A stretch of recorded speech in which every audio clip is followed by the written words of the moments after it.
Okay, we are going live. So let's give it a few minutes here. Looks like there's some loading going on. Okay.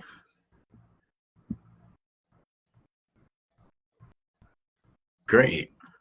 Yeah, looks like the loading is done and we're a go.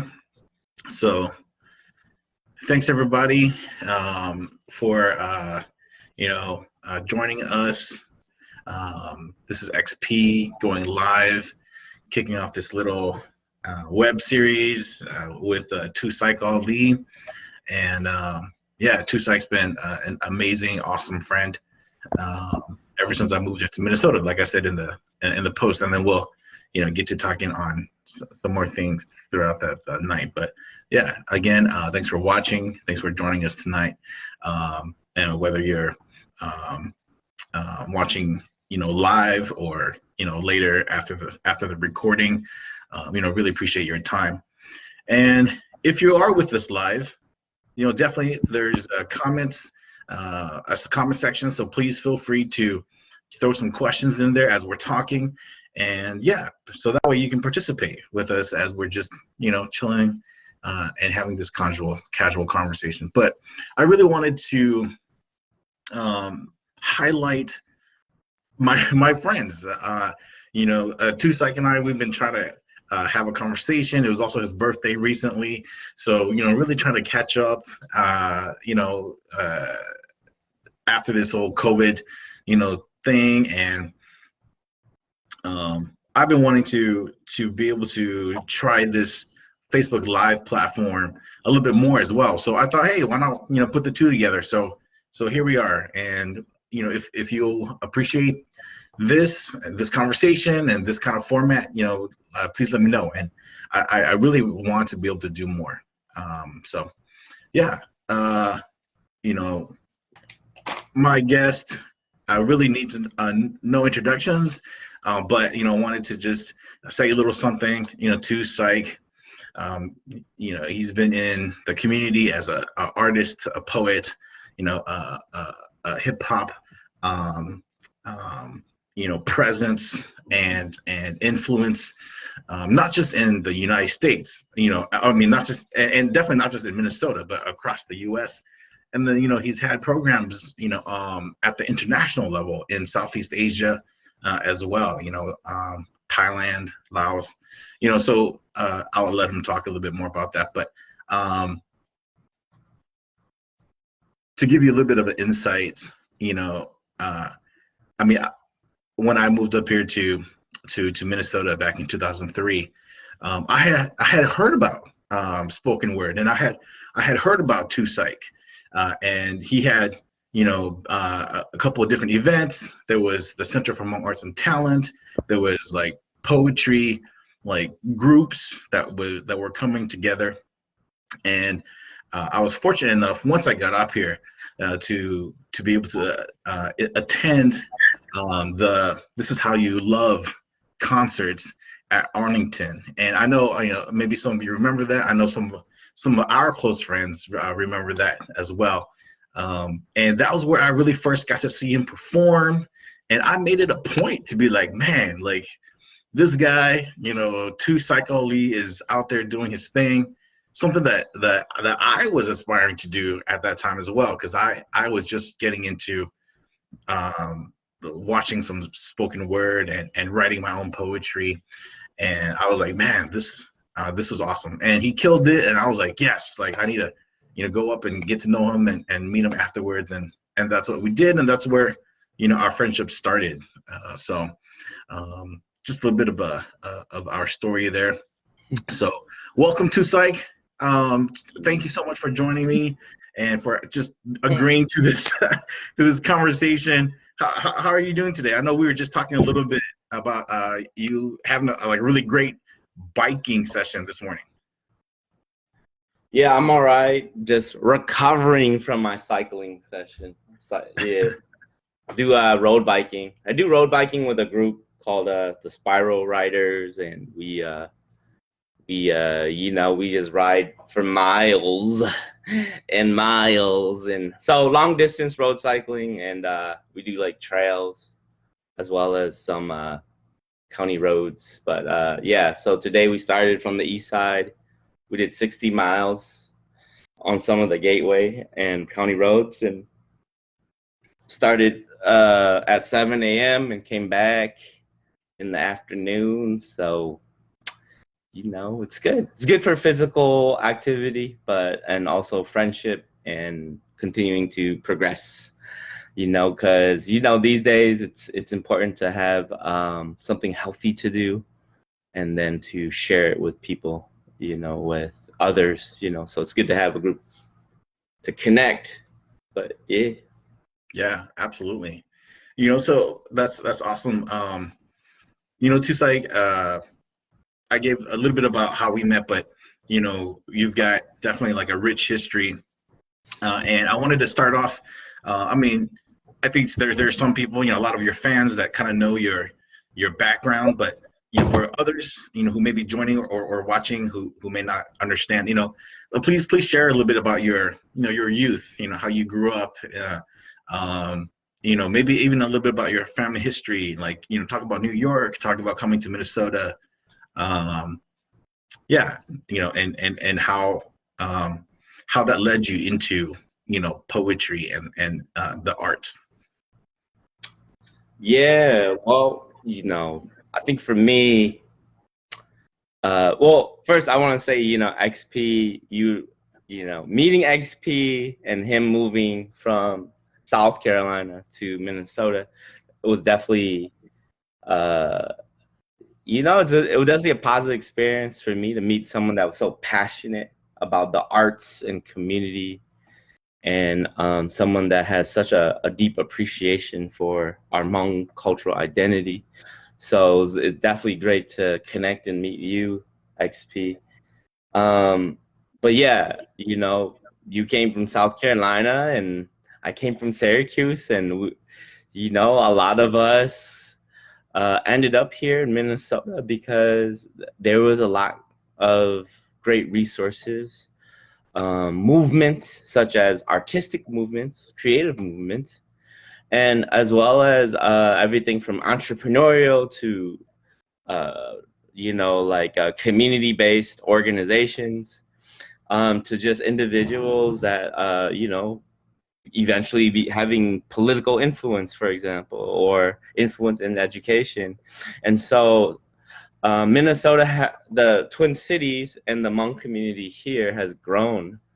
And I think that, coming from a place like Syracuse, New York, where there's very few Hmong people, and feeling a sense of disconnect to my cultural identity, I think that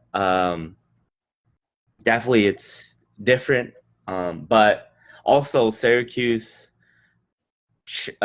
influenced me in a way that really helped me grow, whether it is interacting with different cultures and being a part of a community where I was on my journey for figuring out what my cultural identity was, to like us struggling as a family and as a community to hold on to who we are, where we came from, but then also just to survive in this country. And one of the pieces of assimilation, right, to this country is losing our language, like being unable to speak our own language, and having to relearn it here in Minnesota because there's a bigger community. But I'm gonna get into that later. But as me, I was really shy, didn't really speak up that much, but I always loved writing, writing stories, poetry, eventually lyrics. And for me, I never thought I would be a hip hop artist or a spoken word artist or a performer even, just because I didn't really speak up that much in class. So, I think when I had an opportunity to actually present, like in middle school, I was able to read and in front of a class. And it was really interesting because for me, I felt like I was able to educate. I had a platform to let people know about my experiences, my stories, but also create connections to other people that may have similar stories where they feel like, you know, hey, somebody's speaking for me, or somebody's speaking stories that I can relate to. And I think that really encouraged me to continue writing and sharing.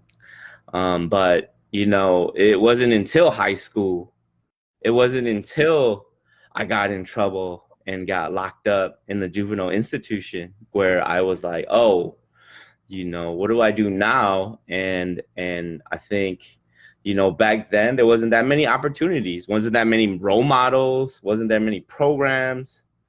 And I just felt like a disconnect in who I was, and a sense of hope, even like, or goals of what I wanted to do in the future. So anyways, when I was in this institution, I just felt like I need to write, I need to create, because maybe, you know, with all the issues that I experiencing right now, you know, not having role models, not having a sense of hope, this is the one thing I can do, and I know I have done, is I can write. And so I thought about, yeah, I better, you know, be a rapper, because I think I have a bad record. But what I realized was, you know, I got caught up on my school. It was an opportunity for me to create.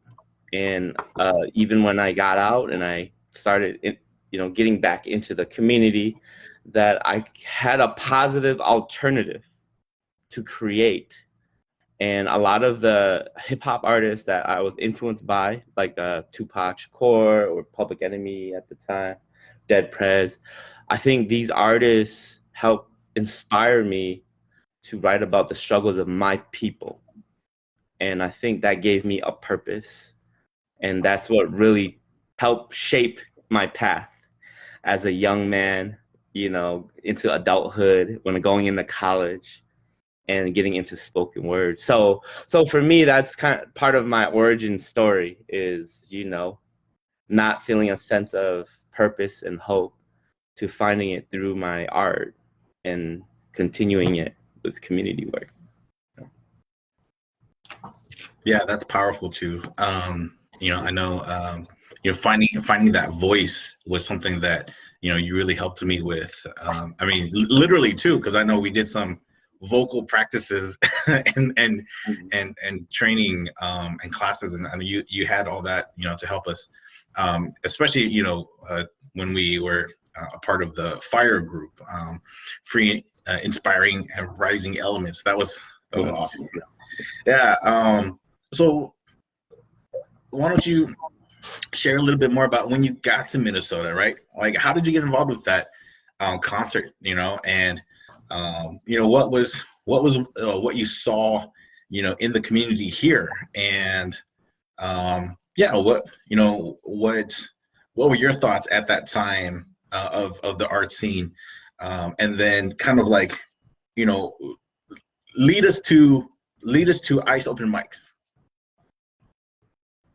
Yeah. So I think for me, what I noticed that Minnesota, or the Twin Cities in particular, but it does cover many areas of Minnesota, it does have a very vibrant art scene in general. And this is outside of just Hmong community. Like, there are a lot of funds, foundations, organizations that are very supportive of the arts and creativity here, and are supportive of various ethnic and cultures here, which we do have a lot of diversity in the Twin Cities, to represent their stories, right? So in saying that, you know, there was an organization called Center for Hmong Arts and Talent that was created, you know, and there is an intermediate arts at the time, Pangea World Theater. There was all these various compass arts, which, you know, helped give me opportunities to go into schools and teach what I do to students, giving back to community, giving me opportunities to give back to community. So I think Minnesota in itself has a very vibrant arts influence, right? So let's just start with that. I think that within that, having such a big Hmong community in the Twin Cities, I think naturally, I know we talk about Center for Hmong Arts and Talent, which has a big influence because of the individuals at Chat at the time. And I was an intern, college intern at Chat. Kathy Mochupa was the director at the time. And I think Rich was one of the people working there, and eventually like Kang Bang, the filmmaker, worked there. And so, a lot of different great people have gone through there. But, one of my goals was to create after-school arts programming. And the other was to do this type of outreach where we can create events for community. And, honestly, there were people out there already doing great, I guess, initiatives. Like there was, if you remember Portraits of Boiled Thoughts from the University of Minnesota, Maple and them. And then also with Kong, our good friend Kong Bang. And eventually there were these open mic series that started happening at I think it was at Jasmine's Cafe or Jasmine, the bubble tea shop on A couple Victoria. different places, but yeah, Jasmine's was. Oh, you're was right. awesome. Yeah. Jasmine was one of the places. This for me is the place I remember first. But basically, it's in Frogtown, Victoria and University, and it's no longer there, unfortunately. But yeah, at that place, it was popping in the sense of that's where the open mics really started blooming, right? And we did not have a space at the time, right? We did not have a space where artists can congregate and share their art. And most of this was performance-based arts. A lot of it was writing and poetry, and eventually expanded to many different art forms. But it started with poetry, right? And, oral tradition, if we think about it, it is the lifeline of the Hmong people with telling stories as well as singing Kutsia, right? So in any case, it was a platform for us. We came together. It was like a young adult movement, mostly college students. Eventually, high school students joined us, or older adults joined us. But it started with this college students and artists within college or recently graduated college students came together and created this movement, because it takes a village, right? It takes an entire community to come together. And it just became amazing, exploded with vibrancy. It was to the point where, I know that capacity was probably 200 or something or less. But people were outside watching the open mic, outside the window, like watching the open mic. And they were, and they were still selling bubble tea, And I think that it was a beautiful thing. And so ICE stands for Innovative Community Elevation. There's definitely no connection to the immigration, of course, of ICE at the time, because we just had no context to that. But then there was another group that created called Fire, Free Inspiring Rising Elements, which was a spoken word group that came out of the ICE open mics and from other places, and which was all these poets, mostly Hmong and Lao. And we got together and started writing and performing together, and XP and I were a part of it. And so, a lot of different groups are being created, and it was a very amazing and inspiring time, I would say, that is difficult to really replicate, because it wasn't just about entertainment, right, through art. It was like we were trying to make a huge impact through our art and really inspire. And I think that seeing arts in that way by such young, impressionable idealistic and active people at the time. I think it just was a perfect combination. The stars aligned of people, and artists and community folks to really make those open mics as great as they were. Yeah. Yeah, and two, you're being a little bit too humble. Because for me, like you were like, the person that brought fire together and really kind of was like the the the heart of the group, and found a lot of opportunities. I know Kathy, eventually became like our manager, and we were able to tour. But it's so great to see how all of the members have really kind of developed into their own, paths in life now. Some were, still like definitely involved with the arts in terms of, Mei Lee and Mooks and you, obviously. Others have moved on to like other professional endeavors and things. But so what are, like, give us a little bit of your thoughts on just how the group has affected you.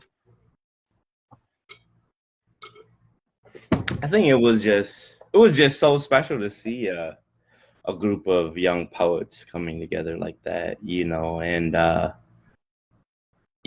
think it was one of a kind at that time. And spoken word was, as an art form, was, it's an art form that's honestly, it's been around for a long time, but this iteration of called spoken word was a lot more of a new movement that had some influence in hip hop. And I think that at that time, having a lot of this group of Hmong and Southeast Asian folks do it was, I think, definitely had its special moments. So, but yeah, seeing people go through this group such as UXP, and grow and just become who you are. I think that it's amazing to see. And, yeah, you said Mei Lee Yang, who's very successful as a playwright and a creative, Seimukta, who's done various projects since then, plays, Liva Shota, the singer, just amazing prodigy, Shona, who is Sonic, but now known as Sana. Great musician, great personality in the community. And I feel like I'm gonna miss people, but Yeah, even I remember people Mike Chua and Tria. yeah, people like Authenticity. Yeah, Authenticity Tali, who became, got her PhD and became a therapist, right? And I think that, seeing them grow and just become who they are. Yeah, Mike Chua, who definitely, one of the most dynamic poets back then, and very talented, and very sought after. And I think she was great. Tria, who, was very young and shy and kind of awkward, but at the same time, really shined through his poetry. I think that, yeah, so great to see where they've grown. So I think, fire is one of those, like, it really helps solidify my understanding of, something that, even though I might be humble, like you said, something that I will say I can be proud of, that I can brag about, is like, I can bring people together. I have the ability to bring people, like-minded people, together for a common cause, right? And for that we can grow together. And it's not just about me, but it's about these identifying all these different personalities and creatives or passionate people and putting them in a group, and then, hey, let's start building this, right? So fire, even though, yes, I take credit for starting it, it was these brilliant minds coming together creatives coming together that made it what it was, right? And we can think about the continuation of groups within my community career, right? And that's been like a thing of mine. Even this cycling group is like, bringing people together that have a passion for riding bicycles, right? And I think that, yeah, maybe that's something I can say I have a knack for. But Oh yeah, definitely. So, so that's a great segue too, because obviously, I want to bring up Delicious Venom, and you had a lot of collaborations, and were involved in a lot of great groups, throughout that time. And then, even after like the open mics, with community groups, I think one that comes to my mind is Speakers of the Sun. I think that was an awesome youth group. So take us a little bit through those groups. Starting with Delicious Venom, and kind of like your movement and your growth through those groups. Yeah. Well, Delicious Venom is definitely one of the initial groups, right? Me, this is my brother and I, basically, with a few different DJs along the way, like our good friend Trinidad Martinez, who DJ'd for us many times, and Lenny Tao. In any case, yes, my brother, he has a really strong focus on hip hop and being a hip hop artist and perfecting his craft. And, even though he had gotten inspiration from, letters of lyrics I wrote when I was locked up, he became his own very vibrant and amazing artist himself. And so then I felt like, yeah, my brother and I, we need to perform together. He's my younger brother. We have another brother named Sai, who's right in between us. But yeah, Vong and us, we would start just rehearsing, doing songs together. And then we got booked to do shows. I mean, first of all, we just started performing anywhere, right? Volunteering. But eventually we started getting booked. And we became part of this, like, the Twin Cities, the hip hop community here is very active too, and especially during that time. We're talking about like 2000s, early 2000s to mid 2000s. And, there was a lot of community events. I think that there's an industry, of course, of music with rap music, hip hop, but there's also a lot of community initiatives with hip hop. And hip hop as a historical movement, social political movement, started as a community-based, art movement where there was 4 elements of creative arts. And I think that the more that Vong and I started learning about hip hop as a movement and understanding that hip hop, the music that we do, is a part of a bigger movement that includes breaking dancing, b-boying, graffiti, and DJing, that we understood that we needed to be a part of the larger community and represent our people, represent the Hmong people, right? And I think that we became a part of the Twin Cities Hip Hop, and they fully accepted us and booked us to like Twin Cities Hip Hop festivals and, different events. And I think that was a very, memorable. I mean, they're all memorable, but definitely my experience with my brother performing together was very memorable. And yeah, Delicious Venom, DV, or D Venom, I should say, is definitely a group that we had a lot of great supporters and songs. And, you never know, you might see us again. Oh, yeah, the other groups. Yeah, I should have a list of these groups. But Speakers of the Sun is another group that is a spoken word group. It's a younger group, like probably 5 or 6, 7, 8 years after Fire, and a lot of great poets came out of that movement too, like Kevin Yang, Chili Lore, Mokong, um, Lorene, Chang, Kurt Blomberg. Had people like Chamini and Dunstan. So it was more of a Pan-Asian group, but also just a group giving voice, giving a platform for young poets to express their stories, and so definitely Speakers of the Sun. Post Gnosis was a hip hop band that was created after Delicious Venom. And that was with Oscar Lee as the singer, and then with band like with Sean and Tang and multiple musicians that came through and performed with us. Like, started with Chufeng Xiong. And so I think that a lot of these groups are created because we were friends from the open mics, honestly. And I think that it grew into all these different groups. So I think that the open mics gave birth to a lot of groups, coming together. I think we don't get enough, say we, but yeah, ice open mics or the open mics back then.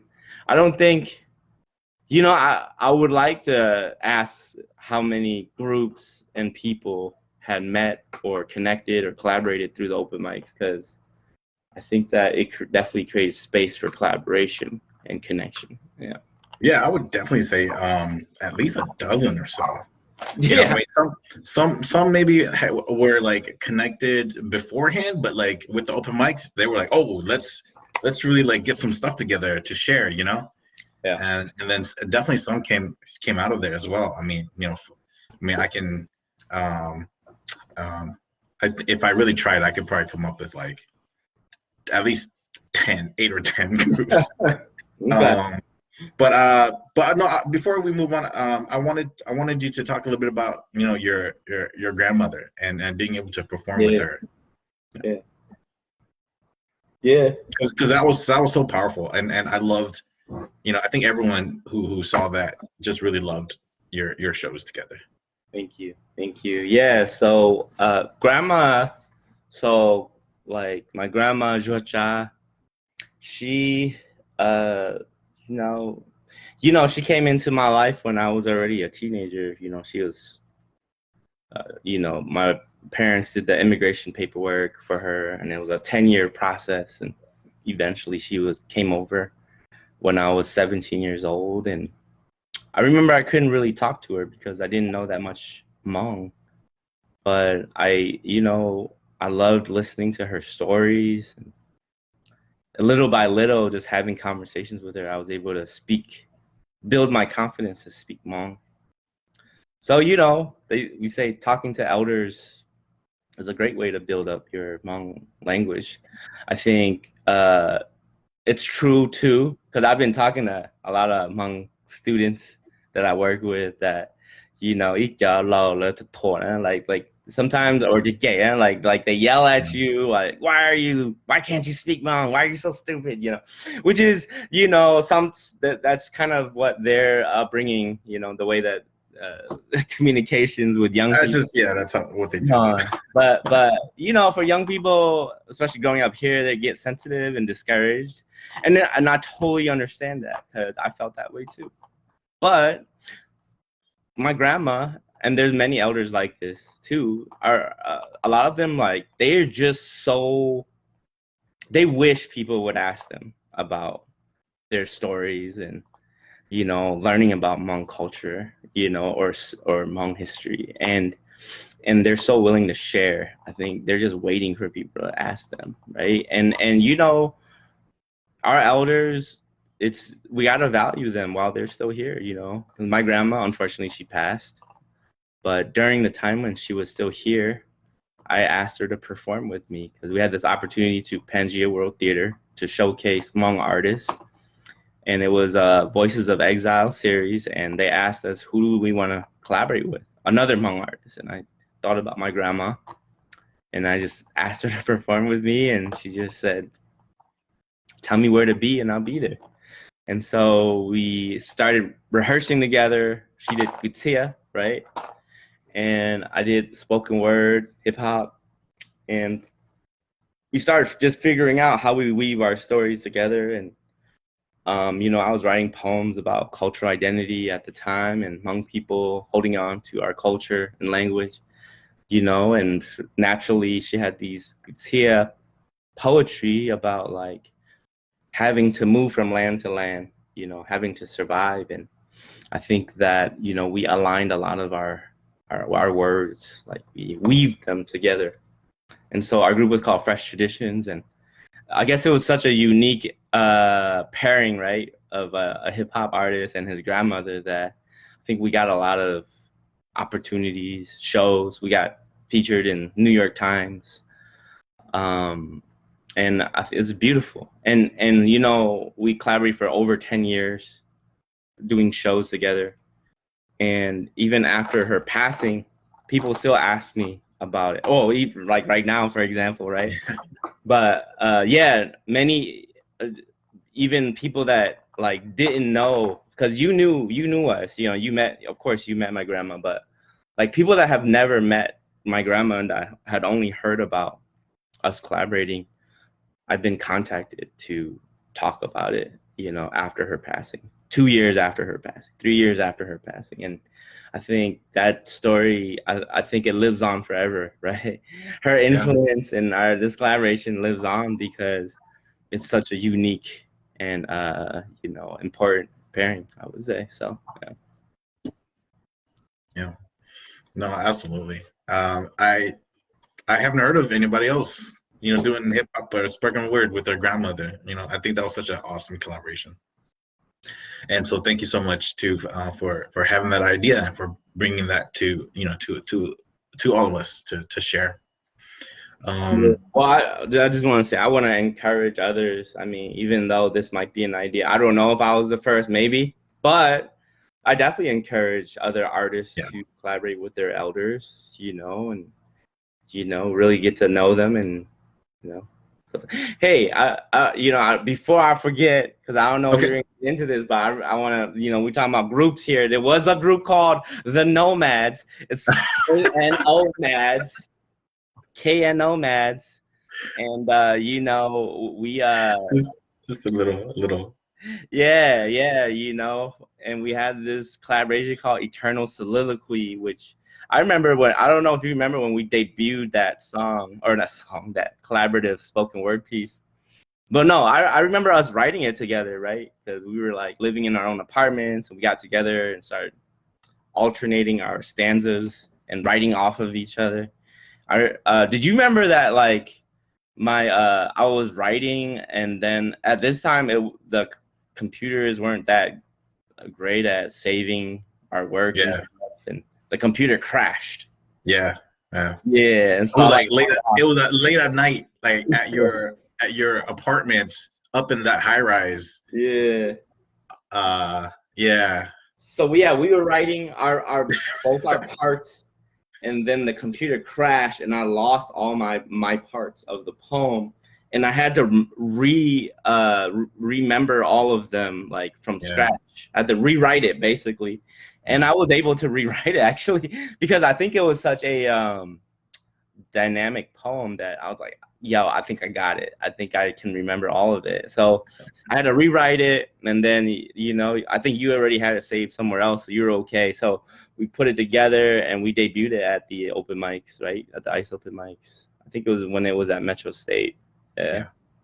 And so I remember it blew the doors off, like, it was pretty amazing, because I think it was our energies too. Like we got very, like, powerful energies that came together that evening.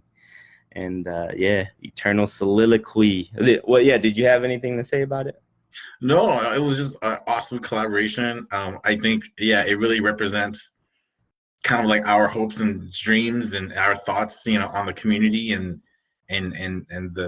our culture, at that time. And and I love that, you invited me to re-present it at Concordia for one of the recent conferences there. So that's awesome, and I think that's was a really great, again, just a representation of our hopes and dreams for for the for the community at that time, and I think it still is. It's you know, a lot of the meaning in it, you know, still holds true to this day. Yeah. It was at the International Hmong Conference at Concordia that we revitalized Eternal Soliloquy for a new audience. You know, yeah, it was great. I mean, it definitely was because you know we're talking a lot about the movement, not just the arts movement, but then the activist movement, right? Like really trying to make a difference in our communities and giving back to our communities and seeing the leadership and growth in our communities. And I think it was really celebrating it through this poem, Eternal Soliloquy. So yeah, why did you think of that name? I was just wondering. Um, you know, I don't remember. I just you know, I think it was just, you know, us talking, and I just thought of it as us again, like sharing our thoughts, you know, and our passions, and it was together. So I thought that was powerful, and you know, I felt at that time that it would be lasting. So you know, I did eternal and soliloquy just kind of maybe it just sounded good when I thought of it. Yeah. Turning thoughts into verses. I use my creative intellect to select the right words to convey what my message is. Place one after another, whether on paper or on speech. No, that was the beginning of Eternal Soliloquy. That was XP's part. I was rereading, but Did yeah. you just pull it up? Is that what You know, it's never. pulled I it don't up? know. Huh? Did you just pull it up? Yeah, I just pulled it up. Yeah. I just pulled it up. Yeah, I don't got it memorized like that, but Yeah, okay. I was like, damn, that's good. no, I pulled it up, but you know, I don't think we got it recorded, XP. We gotta get it recorded at least. You know, just like you and me performing it. I think, yeah, because Yeah, let's do I that. tried to look it up. I was like, yo, somebody had to have recorded it. But, yeah.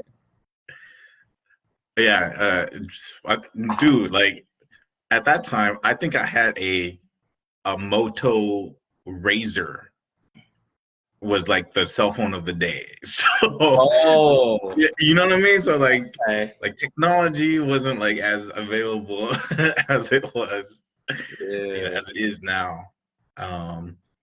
But yeah, you're right. I would love to. I would love to record that. You gotta do that. So, audience, yo, when you see this, look out for XP and Two Sykes Eternal Soliloquy Nomads. collaboration. The Nomads. Collaboration. Wow. The Nomads. Yeah. Yeah. So, Nah, that's awesome, man. yeah, we'll upload it onto YouTube. That'll immortalize it in social media. But sorry, go ahead. No problem. So share some things that's upcoming, man. You know, you're still super involved.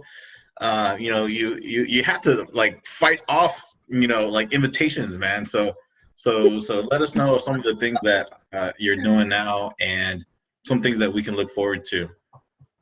You said fight off invitations. You gotta be like, no. You talking about like people offering like opportunities and stuff. Yeah, you know, I think it's so interesting because like, you know, as an artist or someone in the community that you definitely look for opportunities. I think that the growth of who I am as a person and where I'm going, I think that you know, it becomes quality over quantity. That's basically what it comes down to. Like, you want to put as much time and energy into your current projects versus taking on new opportunities, as great as the opportunities are.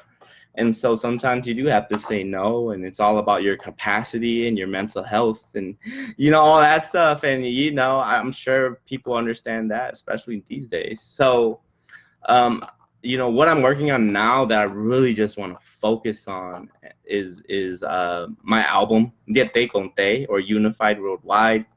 This is an album that I've been envisioning for years and years, but I just started working on it a few years ago.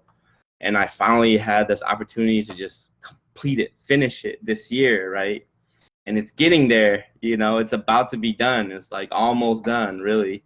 and it's about to be released this summer in August, but it's an album that, you know, I got first inspired because I had this opportunity to go live in the Hmong villages in Thailand, because I had my aunt up Udu Ponjoa. You know, she lived in a village, and I stayed in that village, and I just felt like, you know, I would love, because I had all these songs in English, you know, with Delicious Venom, which is cool, and I was trying to explain how I do hip hop music, and they, you know, there's Thai hip hop artists, so they know about hip hop, and you know, I try to show them, but it was all in English. So I was like, yo, I gotta write more songs in Hmong, the Hmong language. And I remember XP had this spoken word in the Hmong language. You remember that piece when you were running for Prince Charming?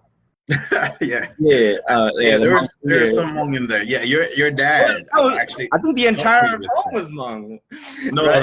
no. There was Oh, some Hmong stanzas, but it was Hmong and English. yeah. But you know, when you performed that piece, I remember some elders, like, you know, I saw an elder like cry, you know, after, I don't know, I think I told Really? you that it was a long time Oh, ago, but wow. he he was one of the judges, right? He heard your piece, and I was like, oh shoot, you know, like a young person. We were we were still pretty young at the time, you know, was able to do a poem, a modern poem, and because you included Hmong language, you were able to touch that elder, right? And I think that it's about, yeah, I want to write in my language so I can connect to my people that may not have a grasp of the English language, whether they are elders or whether they are Hmong people living in other parts of the world, such as Thailand. So I got that idea. I collaborated with a few artists in Thailand, in the village at the time, and that was my first Hmong rap song. Khon Diet Te Kon Te was the name of it. So I said, this album is about like the Hmong. It's not about the Hmong diaspora, but it's inspired by the Hmong diaspora, because that's why I'm writing it in Hmong, because I understand that we are all over the world. And one thing that connects us is our music, our art.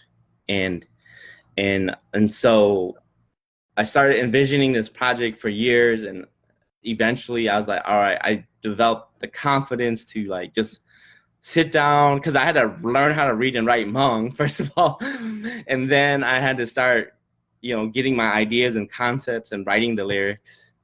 And then I had to get the music, and, you know, and this is my first solo project, because I've always had groups, like you said, you know, we talked about previously. Like I always had Fire and Delicious Venom and Post Gnosis, and I had other creatives that helped create collaboratively. But this time it's all about me and my ideas, but then I'm asking others to help support my ideas. So for me, it was its own journey in that way.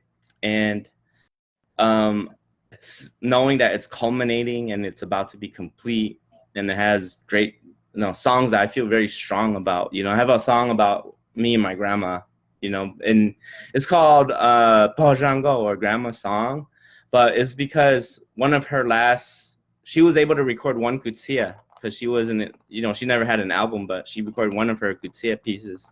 And I took that piece and said, okay, I'm gonna create like a collaboration between her kutsia and me doing hip hop.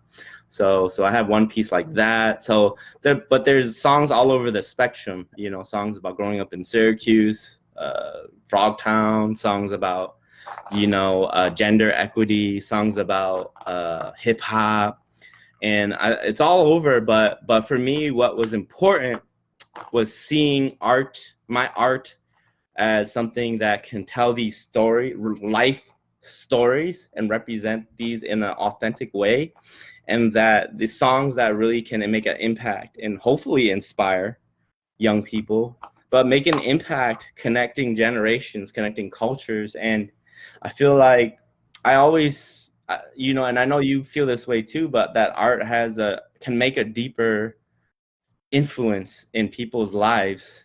It's not just entertainment. Entertainment is cool. Like I do like listen to music for entertainment. Don't get me wrong, I do, but I also know that art can have a very influential impact in a person's life and beyond just entertainment. And so this album is more about that, really digging deeper into those aspects of life. And so that's one of my main projects I've been working on. But yeah, were you gonna ask anything before? I was gonna say another one, but I wanted to. No, go ahead, share it. Oh, did you have any questions about that, or? I just one last one, but like go ahead and share what Sure. project you're doing. Yeah, go for it. Oh, okay. So the other project is called UCL, which is United Creative Learning.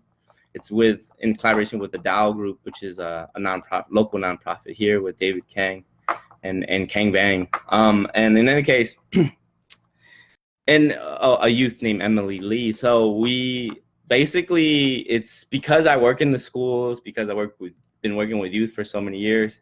I wanted to, I know that there's amazing curriculums that are being developed, like through ethnic studies programs, where young people could learn about their own culture, language, and history. So, for example, in our case, Hmong. So those curriculums exist, and I think that there's a disconnect in Hmong people, the youth really embracing.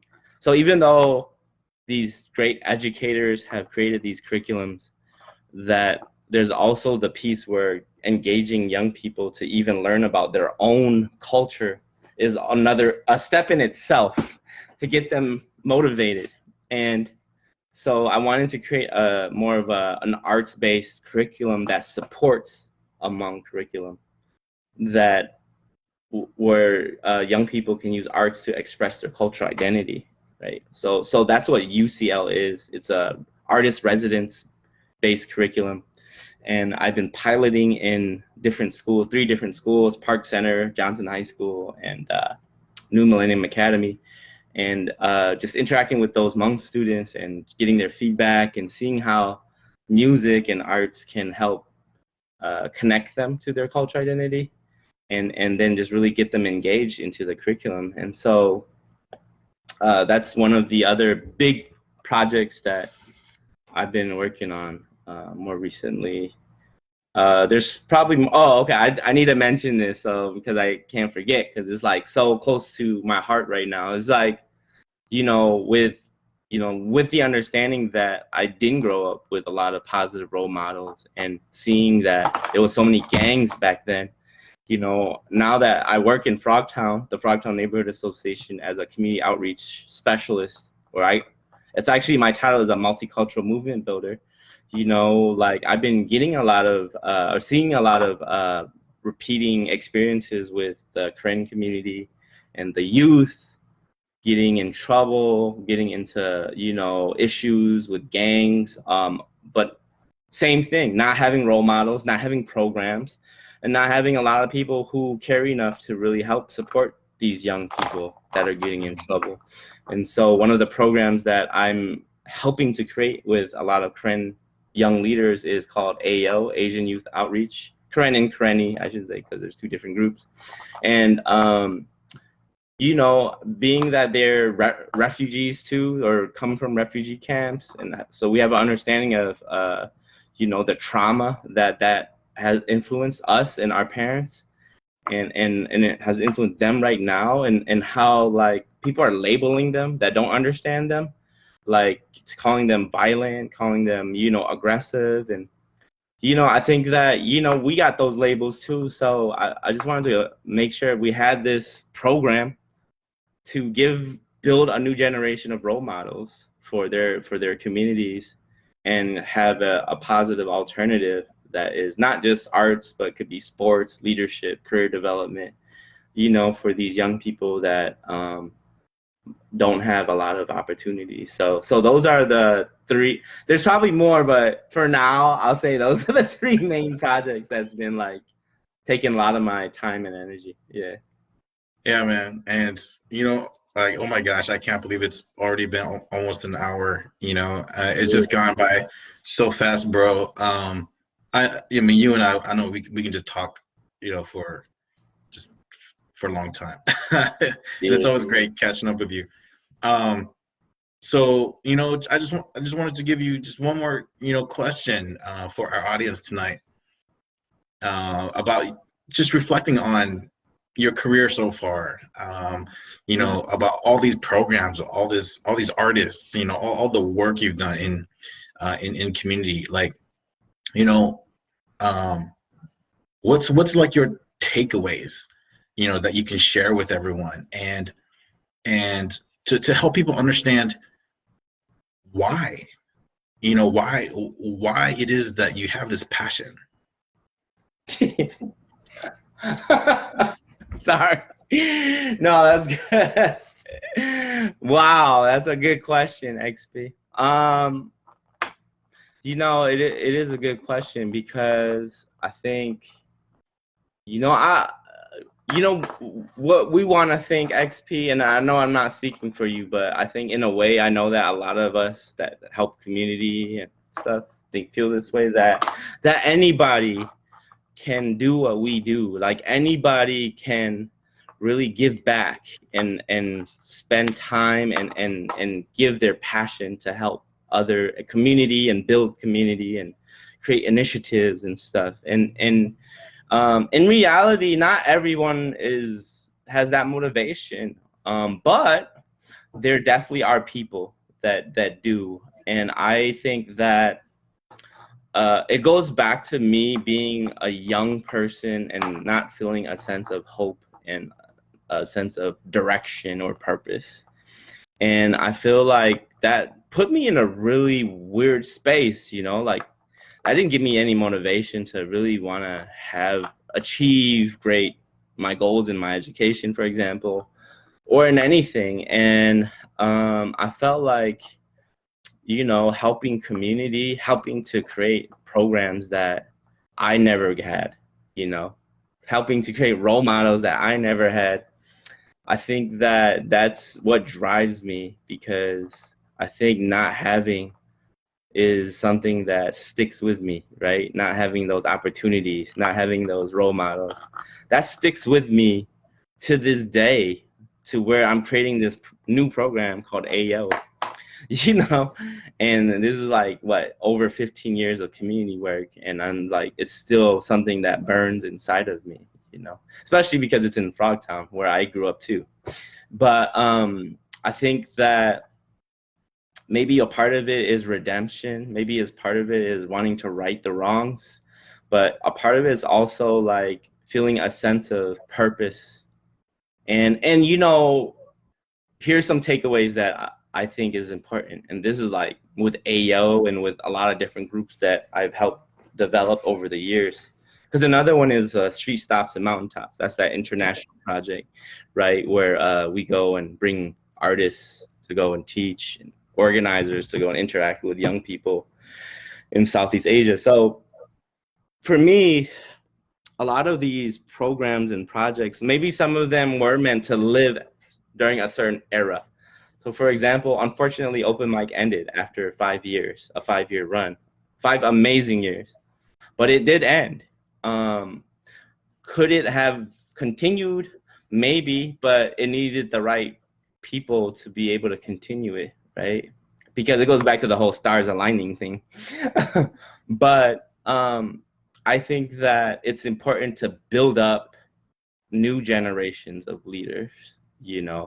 It's important to mentor. It's important to be mentored. It's important to seek mentorship too, first of all, but then to be mentors and really build up new generations of leaders that can continue movements.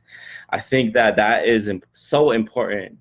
Like right now, AO is more, like I said, it's all about building a generation of leaders and role models, because I can't be the only one, and I don't want to be the only one, and I shouldn't be. It should be like many people, and we need to create spaces where we can do that. And I know, XP, you worked with a lot of young men over the years, and I know that's something that was important, because young men have fallen behind, right? And so, or young Hmong men, and I think with the Karen men, it's similar. So I think that creating opportunities where young men can be positive, influential leaders and role models is a really important value. But of course, there's the gender equity thing too, and there's amazing Hmong women leaders, and for me, a great takeaway is seeing the shift in Hmong women leadership and how they have risen, and whether it's them like working hard to be executive directors or politicians, or having all these influential positions. It's really helped create a very progressive Hmong community overall. So I would say definitely the building of movements and then sustaining those movements.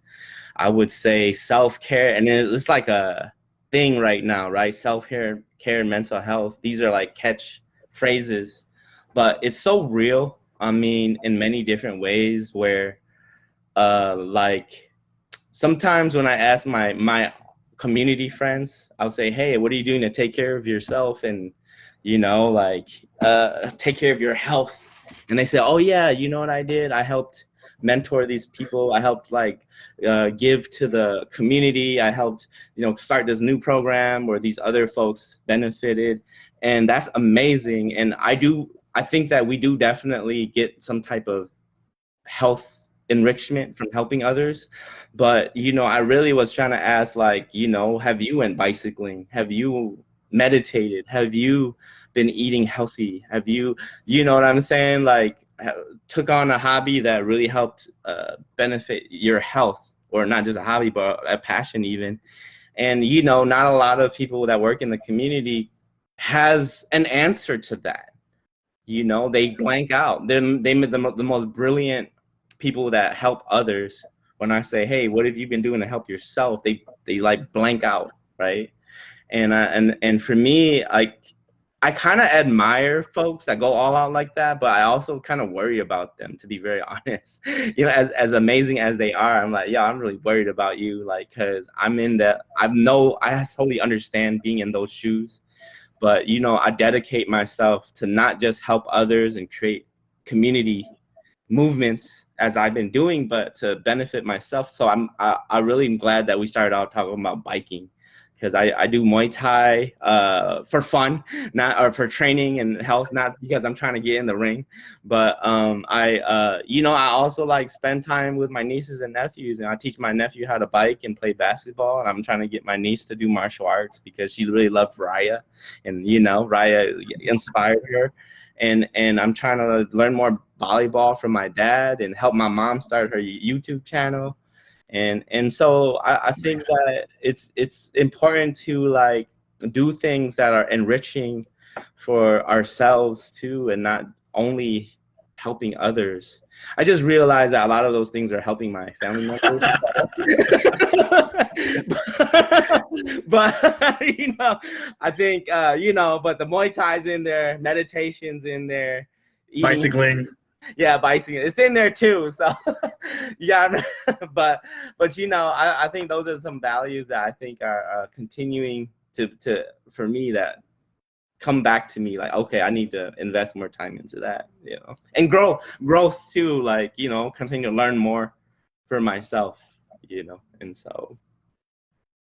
Yeah, that's awesome. Thank you so much for joining us and joining me for this little conversation. There's so much I would love to be able to share, about you, your journey, about what you have going on. But, that's why he's got a Facebook page. That's why he's got a YouTube page. So check him out, Saiko Lee, on his social media platforms. I'll make sure to put the links in the description. And yeah, let me know, leave me a comment. I would love to, have a few more of these over the summer, and yeah, maybe develop it more. So let me know what your thoughts are, and feel free to drop some questions as well after, after this live session. Tu and I, we'll monitor, or I'll monitor, and if I don't have the answer, I'll try and hit up Tu. So. Thank you all so much for joining me. Thank you so much too, for everything that that you've done in the community, and what you continue to do. Look forward to your new album dropping later this summer. And yeah, take care, my friend. Yeah, and tune into XP and Friends for future episodes, okay? This is the first, but you're going to get a lot more gems and future episodes of amazing people that XP will be interviewing. Trust me, he's going to find some amazing people because he himself is, you know? And so thank you, XP, for having me. Good night. All Thanks, Tim. right, take care.